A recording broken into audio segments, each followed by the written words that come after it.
Алаяқтықты кәсіп еткен күдікті өзінің теріс пиғылдарын Өзбекстан Республикасының азаматтарымен бірлесе отырып іске асырған. Анықтау барысында арбаумен айналысатын азаматшаның өзінен бөлек тағы да 2 серіктесі бары мәлім болды. Я шла с базара. Вот сюда только завернула.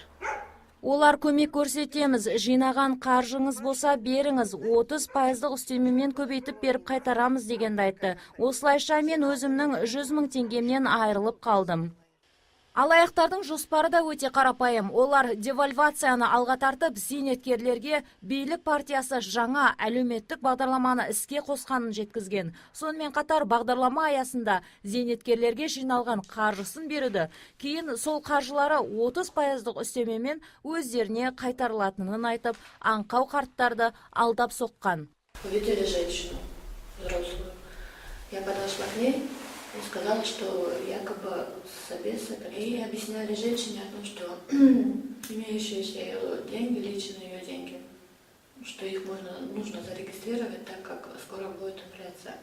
Она пошла домой, зашла, вынесла деньги, села в машину. Мы сказали, что она взяла документ. Она вернулась домой, в этот момент мы уехали. Қазіргі таңда полиция қызметкерлерінің айтуына қарағанда жәбірленушілердің саны мүмкін болуы көп болуы мүмкін. Сондықтан осы алаяқтық әйелді таныған жәбірленушілер болса, Абай полиция бөліміне 102 арқылы хабарласуға болады. Ал қазіргі таңда негізі осы алаяқтық әйелдің 2 сыбайласы бар. Олар Өзбекстан Республикасының азаматшалары, олар іздеуге жарияланған.